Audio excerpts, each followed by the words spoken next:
Assalamualaikum warahmatullahi wabarakatuh, anak-anak kelas 4. Hari ini hari Jumat, kita belajar materi IPS nih. Hari ini IPS temanya adalah karakteristik lingkungan dan hasil sumber daya alam. Karakteristik atau ciri khas lingkungan dan hasil sumber daya alam yang terkandung di dalamnya. Manusia memanfaatkan sumber daya alam yang ada untuk memenuhi kebutuhannya.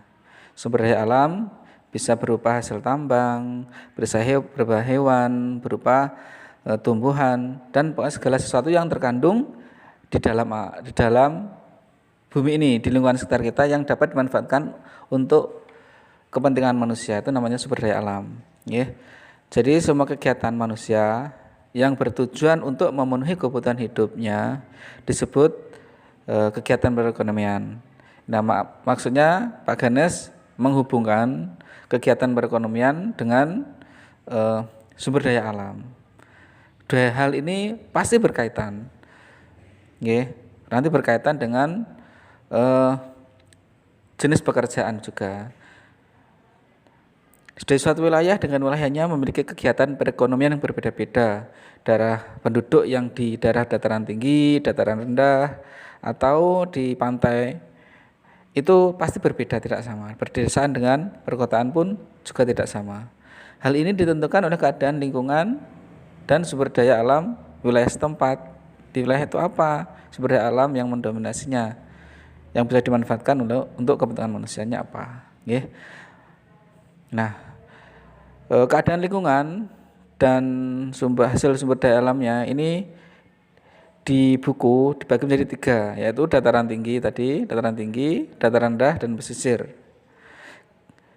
Yang pertama, dataran tinggi. Kegiatan pertanian dan perkebunan banyak dilakukan di kawasan yang memiliki sumber daya tanah yang subur.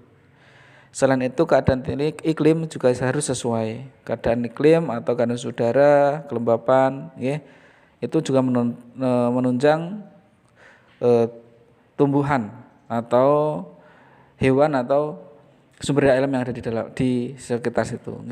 Biasanya kegiatan pertanian dan perkebunan banyak dilakukan di daerah pedesaan yang biasanya terletak di kawasan dataran tinggi. Di dataran tinggi masih banyak lahan luas untuk ditanami tanaman seperti padi, palawija, sayuran, atau buah.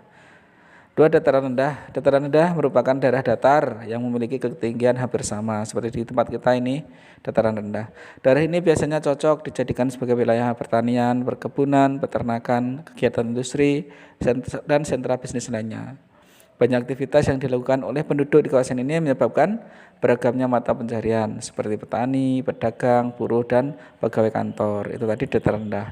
Yang terakhir, pesisir.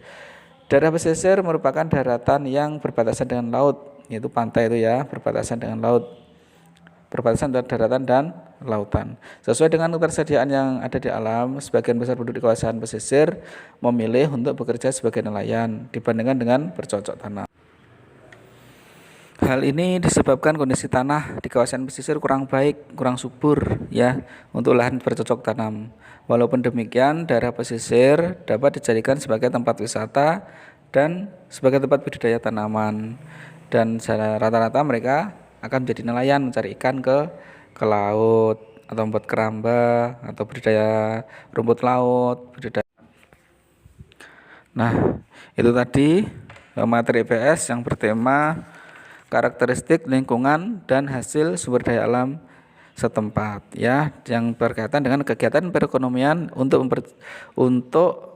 jenis-jenis pekerjaan yang berpengaruh pada jenis-jenis pekerjaan pada penduduknya. Sekian pertemuan ini, pelajaran daring hari ini. Saya akhir sekian. Wassalamualaikum warahmatullahi wabarakatuh. Tugasnya nanti menyusul.